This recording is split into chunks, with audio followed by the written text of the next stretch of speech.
নমস্কার, খবরের শুরুতেই চোখ রাখবো আজকের সংবাদ শিরোনামে। পাকিস্তানে পারমাণবিক শক্তি আছে, জঙ্গি হামলায় যুদ্ধের আবহে স্মরণ করলেন বিমান।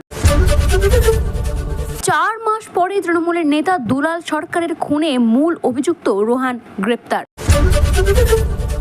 ভারত থেকে পাকিস্তানে এক ফোঁটা জলও যাবে না, স্পষ্ট বার্তা করে দিলেন প্রধানমন্ত্রী নরেন্দ্র মোদী। দীঘায় জগন্নাথ মন্দিরের উদ্বোধনে মমতা বন্দ্যোপাধ্যায় সামিল। দেশের কোনো পাকিস্তানি আছে? মুখ্যমন্ত্রীদের ফোন করলেন শাহ। ভিডিওটি ভালো লেগে থাকলে এইরকম আরও নতুন খবরের তথ্য জানতে চ্যানেলটিকে সাবস্ক্রাইব করুন এবং বেল আইকনটি ক্লিক করুন। ধন্যবাদ। বিস্তারিত জানতে চোখ রাখবো আজকের প্রথম খবরের দিকে। পহেলগাঁও জঙ্গি হামলার পর থেকে দেশ জুড়ে যুদ্ধের আবহাওয়া। ইতিমধ্যে পাকিস্তানের সঙ্গে কূটনৈতিক বোঝাপড়া শুরু হয়েছে দিল্লি। অপরদিকে চলছে সেনা মহড়া। ইতিমধ্যে যুদ্ধের আবহে বামফ্রন্ট চেয়ারম্যান বিমান বসু মনে করলেন যে দুই দেশেরই পারমাণবিক শক্তি রয়েছে, ফলে তার মতে যুদ্ধ বলে হাওয়া গরম করা হলেও যুদ্ধ আর হচ্ছে না। পহেলগাঁও ঘটনার জন্য তিনি আঙ্গুল তুলেছে সরকারের গাফিলতির দিকে। তার দাবি, এখন হিন্দু মুসলমান বলে যে বাতাবরণ তৈরি করা হচ্ছে এটা গণতান্ত্রিক নয়। বোলপুরের বঙ্গীয় সাক্ষরতার প্রসার সমিতির রাজ্য সম্মেলনে এসে এই দিন সাংবাদিকদের মুখোমুখি হন বিমান বসু। পহেলগাঁওয়ের ঘটনা নিয়ে তিনি বলেন, কাশ্মীরে পর্যটকদের ওপরে যেভাবে জঙ্গি হামলা করা হয়েছে তা হওয়ার কথা ছিল না যদি সুরক্ষা ব্যবস্থাটা পহেলগাঁওয়ে থাকতো। কারণ সুরক্ষা ব্যবস্থা ঠিকমতো ছিল না।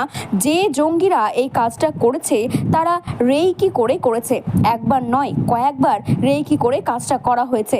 জঙ্গি মোকাবিলায় সিপিআইএম কি কেন্দ্রীয় সরকারের পাশে ছিল? এই প্রশ্নের জবাবে তিনি বলেছেন, সরকার যা ব্যবস্থা নেবে সেই ক্ষেত্রে মানুষের মধ্যে বিভাজন তৈরি করার লক্ষ্য নিয়েই এই ব্যবস্থা যেন করা না হয়। মানুষের মধ্যে বিভেদ তৈরি করা যাবে না। ক্ষুদ্র জাতীয়তাবাদের চাষ করা শুরু হয়েছে। এই চাষ করে ভারতীয়দের সংস্কৃতি, ঐক্য, মেলবন্ধন ধ্বংস করা যাবে না। যুদ্ধ প্রসঙ্গে কথা উঠলেই তিনি বলেছেন, ভারতে পারমাণবিক শক্তি আছে যেমন সেটি সত্য, তবে পাকিস্তানেরও পারমাণবিক শক্তি রয়েছে। কাজেই যুদ্ধ কথা সকলে বলতেই থাকবে, হাওয়া সকলে গরম করতেই থাকবে, কিন্তু তারপরেও যুদ্ধ হবে না। 4 মাসের বেশি সময় ধরে ফেরার থাকার পরেও অবশেষে গ্রেপ্তার করা হলো দুলাল সরকারের খুনের ঘটনায় অন্যতম মূল অভিযুক্ত কৃষ্ণ রজক ওরফে রোহান। গতকাল বৃহস্পতিবার বিহারের কোটিহার আজমগড় থানার এলাকার থেকে গ্রেপ্তার করা হয়েছে রোহানকে। ধৃতকে আজ শুক্রবার মালদা জেলার আদালতে পেশ করে ইংরেজবাজার থানার পুলিশ। আদালত তাকে 7 দিনের জন্য পুলিশি হেফাজতে পাঠিয়েছে। রোহানের গ্রেপ্তারের খবর প্রকাশে আসতেই হইচই পড়ে গিয়েছে। রোহানকে জেরা করে এই ঘটনার আরও পাণ্ডবদের নাম উঠে আসবে সম্ভাবনা দেখেছেন দুলালের স্ত্রী চৈতন্য সরকার। উল্লেখ্য, গত 2 জানুয়ারি জেলা তৃণমূলের সহসভাপতি দুলাল সরকার ওরফে বাবলাকে নৃশংসভাবে খুন করা হয়। এই ঘটনায় মূল চক্রী হিসেবে গ্রেপ্তার করা হয়েছে ইংরেজবাজার টাউন তৃণমূলের সভাপতি নরেন্দ্রনাথ তিওয়ারি এবং স্বপন শর্মাকে। নৃশংস এই খুনের কাণ্ডে মোট 8 জনকে গ্রেপ্তার করা হলেও ফেরার ছিল অন্যতম 2 অভিযুক্ত কৃষ্ণ রজক ওরফে রোহান এবং বাবুল দাস। অবশেষে গতকাল কোটিহারের আজমগড় এলাকা থেকে গ্রেপ্তার করা হয়েছে রোহানকে। এখনও বাবলু দাস বা বাবলু যাদবের খোঁজ পুলিশ চালিয়ে যাচ্ছেন। বাবলা খুনের ঘটনার পর থেকে তদন্তে বারবার রোহানের নামই উঠে আসছিল। এই ঘটনায় ধৃতরা পুলিশের জিজ্ঞাসাবাদে জানিয়েছে, কে দুলাল সরকারকে খুনের সুপারিশ দিয়েছিল, কত টাকা সুপারিশ দেওয়া হয়েছিল তা একমাত্র রোহানই বলতে পারে। আদালতে যাওয়ার পর থেকে মূল চক্রী হিসেবে ধৃত নরেন্দ্রনাথ তিওয়ারি জানিয়েছেন, তিনি বড় মাথার শিকার। এই ঘটনার পেছনে আরও একটি বড় মাথা রয়েছে। স্বভাবতই রোহানের খোঁজ পেতে মরিয়া হয়ে উঠেছিল পুলিশ। রোহানের পাশাপাশি বাবলু যাদবের খোঁজ দিতে পারলে 2 লক্ষ টাকার পুরস্কার ঘোষণা করা হয়েছিল জেলা পুলিশের তরফ থেকে। ভারত থেকে পাকিস্তানে এক ফোঁটাও জল যাবে না, এমনই ব্যবস্থা করছে কেন্দ্রীয় প্রধানমন্ত্রী নরেন্দ্র মোদী। শুক্রবার কেন্দ্রীয় স্বরাষ্ট্রমন্ত্রী অমিত শাহের সঙ্গে বৈঠকের শেষে এমনটাই জানালেন কেন্দ্রীয় জলশক্তি মন্ত্রী CR প্যাটেল। এই দিন শাহের নেতৃত্বে সাউথ ব্লকে একটি উচ্চস্তরীয় বৈঠক করা হয়। এই দিন কেন্দ্রীয় মন্ত্রী প্যাটেল বলেন, প্রধানমন্ত্রী এক গুচ্ছ নির্দেশিকা জারি করে দিয়েছেন, সেগুলি নিয়ে আজ বৈঠক করা হবে। অমিত শাহ অনেকগুলি পরামর্শ দিয়েছিলেন, ভারত থেকে পাকিস্তানে যেন এক ফোঁটা জল না যায় সেই ব্যবস্থা নিশ্চিত করছি আমরা। এর জন্য সরকার স্বল্প মেয়াদী, মধ্যমেয়াদী এবং দীর্ঘমেয়াদী বন্ধ ব্যবস্থা করছে। শীঘ্রই জল বন্ধ করতে নদী খনন এবং নদীর গতিপথ বদলানোর কাজ শুরু করা হবে। কেন্দ্রীয় জলশক্তি মন্ত্রী ছাড়াও কয়েকটি মন্ত্রকের শীর্ষ আধিকারিকরা এই বৈঠকে অংশগ্রহণ করেছিলেন। ভারত ইতিমধ্যে সিন্ধু জল চুক্তি স্থগিত বিষয়টি পাকিস্তান সরকারিভাবে জানিয়ে দিয়েছে। জম্মু কাশ্মীরে ভারতের সীমান্তে একের পর এক জঙ্গি হামলার ঘটনা চুক্তি লঙ্ঘন করেছে পাকিস্তান। 22 এপ্রিল জম্মু কাশ্মীরের পৈলাগাঁও বৈশরণ উপত্যকায় পর্যটকদের ওপরে জঙ্গি হামলার ঘটনায় নিন্দার ঝড় বইছে সারা বিশ্বে। এই ঘটনায় এর পরের দিনই প্রধানমন্ত্রী নরেন্দ্র মোদীর নেতৃত্বে কেন্দ্রীয় মন্ত্রিসভার নিরাপত্তা বিষয়ক কমিটি উচ্চস্তরীয় বৈঠক করে। সেখানে সিন্ধু জল চুক্তি স্থগিত হয়। 5টি কড়া পদক্ষেপ করেন প্রধানমন্ত্রী নরেন্দ্র মোদী। গতকাল পাকিস্তানের প্রধানমন্ত্রী শেহবাজ শরীফ পাল্টা ভারতকে হুঁশিয়ারি দিয়েছেন। তিনি জানিয়েছে, ভারত জল বন্ধ করলে সেই পদক্ষেপকে যুদ্ধ হিসেবে গ্রহণ করতে হবে তাদের তরফ থেকে। 1960 সালে বিশ্ব ব্যাংকের মধ্যস্থতায় ভারত পাকিস্তানের মধ্যে এই জল চুক্তি হয়েছিল। সিন্ধু ও তার 5টি উপনদীর জল বন্টন নিয়ে সমঝোতা করেছিল এই দুইটি প্রতিবেশী দেশ। এবারে ওই চুক্তি স্থগিত সন্ধান নিচ্ছে ভারত সরকার। এর ফলে পাকিস্তান চরম জল সংকটের সম্মুখীন হবে বলে জানিয়েছে বিশ্ববঙ্গ। আগামী 30 এপ্রিল মুখ্যমন্ত্রী মমতা বন্দ্যোপাধ্যায়ের হাতে দীঘা জগন্নাথ ধামের রাজ্য জুড়ে উদ্দীপনার আবহাওয়া তৈরি হয়েছে। এই উদ্বোধন ঘিরে যাতে কোনো ধরনের ফাঁক না থাকে তার জন্য জেলা প্রশাসন থেকে শুরু করা হয়েছে রাজ্য সরকারের একাধিক দপ্তর। কাঁধে কাঁধ মিলিয়ে কাজ করা হচ্ছে। নিরাপত্তা, লজিস্টিক এবং জনসংগম সামলানো সব ক্ষেত্রেই চলছে শেষ মুহূর্তের প্রস্তুতি। একদিকে যেমন নবান্নের তৎপরতা এবং অন্যদিকে জগন্নাথ মন্দিরের প্রস্তুতি চূড়ান্ত পর্যায়ে চলছে। মক্কার কাছে মার্কিন পপ তারকার কনসার্ট।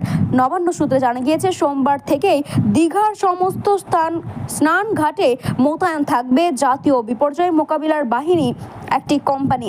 26 এপ্রিল তারা দীঘায় পৌঁছবে এবং উদ্বোধন পর্যন্ত সেখানে থাকবে। প্রতিটি ঘাটে উপস্থিত থাকবে কমপক্ষে 3 জন লাইফ সেভার এবং স্থানীয় পরিষেবার নুলিয়া সঙ্গে সিভিল ভলেন্টিয়ার ও পুলিশ। 7টি দ্রুতগামী নৌকা ঘাট সংলগ্ন সমুদ্রে নজরদারিতে থাকবে বলে জানানো হয়েছে। রাজ্য বিপর্যয় মোকাবিলা দপ্তরে প্রিন্সিপাল সেক্রেটারি রাজেশ সিনহা ইতিমধ্যে দীঘা সফরে এসে পরিস্থিতি খতিয়ে দেখছেন। এক আধিকারিকের কথা, অনেকেই স্নান সেরে মন্দির দর্শনে যাবেন। এই ঘটনার নিরাপত্তা বেশ নজর দেওয়া উচিত। দীঘাকে সাজিয়ে তোলা হয়েছে স্বভাবতই রাজ্য সরকারের পছন্দসই নীল সাদা রঙে।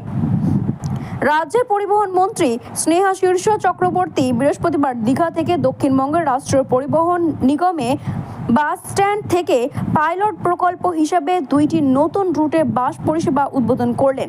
একটি রুট দীঘা থেকে তারাপীঠ, অন্যদিকে দীঘা থেকে ডানলপ যাবে বারাসাত এবং কৃষ্ণনগর হয়ে বহরমপুর। বর্তমানে দীঘা থেকে প্রতিদিন 110টি বাস বিভিন্ন রুট যাতায়াত করছে। উদ্বোধন নিয়ে উচ্চস্থ পরিবহন মন্ত্রী বলেছেন, দীঘা জগন্নাথ ধাম বাংলা মুখ্যমন্ত্রী ভাবনা চিন্তা সফল। এই স্থাপত্য ভবিষ্যতের ইতিহাস, বাংলা কৃষ্ণ সংস্কৃতি, ধর্মীয় ঐতিহ্য প্রতীক হয়ে থাকবে। মমতা বন্দ্যোপাধ্যায়ের নাম চিরকালীন জড়িয়ে থাকবে এই মন্দিরের সঙ্গে। দেশের সমস্ত রাজ্যে মুখ্যমন্ত্রীদের ফোন করলেন কেন্দ্রীয় স্বরাষ্ট্রমন্ত্রী অমিত শাহ। সূত্রে খবর, নির্দিষ্ট সময়সীমা শেষ হওয়ার পর থেকে দেশে যেন কোনো পাকিস্তানি নাগরিক না থাকে এই বিষয়টি নিশ্চিত করতেই শুক্রবার তিনি নিজের মুখ্যমন্ত্রীদের ফোন করেছেন। গত 22 এপ্রিল জম্মু কাশ্মীরের দক্ষিণে অবস্থিত অন্দরনাগা জেলা পহেলাগাঁও বৈশরণ উপত্যকায় জঙ্গিদের হামলায় মৃত্যু হয়েছে 26 জনের। মৃতদের মধ্যে 25 জন ভারতীয়, 1 জন নেপালের বাসিন্দা। এই ঘটনায় ভারত এবং পাকিস্তানের সম্পর্কে অবনতি হয়েছে। এই আবহে 23 এপ্রিল সন্ধ্যাবেলায় প্রধানমন্ত্রী লোক কল্যাণ মার্গের বাড়িতে মন্ত্রিসভার নিরাপত্তা বিষয়টি কমিটির মাধ্যম দিয়ে একটি বৈঠক করেছেন। প্রধানমন্ত্রী নরেন্দ্র মোদীর নেতৃত্বে এই বৈঠকে পাকিস্তানের বিরুদ্ধে 5টি কড়া পদক্ষেপ করা হয়েছে। তার মধ্যে অন্যতম পাকিস্তানের নাগরিকদের ভিসা বাতিল, পাশাপাশি তাদের দেশে ফিরে যাওয়া ডেডলাইন ঘোষণা করে দিয়েছে বিজেপি সরকার। সাংবাদিক সম্মেলন করে এই কথা ঘোষণা করা হয়েছে বিদেশ সচিব বিক্রম মিশ্রের দ্বারা। বৃহস্পতিবার ভারত সরকার পাকিস্তান নাগরিকদের জারি করা ভিসা বাতিল করা হয়েছে। 27 এপ্রিল তাদের মধ্যে দেশে ফিরে যাওয়ার নির্দেশ দেওয়া হয়েছে। একইভাবে পাকিস্তানে বসবাসকারী ভারতীয়দের দেশে ফেরার কথা জানিয়েছে সরকার। ভিসা বাতিল হলেও হিন্দু পাকিস্তান নাগরিকদের দীর্ঘমেয়াদ ভিসা বাতিল করা হবে না বলেই জানিয়েছেন। এই এমন ব্যবস্থায় সময়সীমা পেরিয়ে যাওয়ার পরে যেন ভারতে কোনো পাকিস্তানি নাগরিক না থাকে তার নিশ্চয় করতে স্বরাষ্ট্রমন্ত্রী অমিত শাহ নিজে মুখ্যমন্ত্রীদের ফোন করেন। কোনো পাকিস্তানি নাগরিক কোনো রাজ্যে থাকা গেলে তাদের ফেরত পাঠানোর কথা বলে দিয়েছেন স্পষ্টভাবে।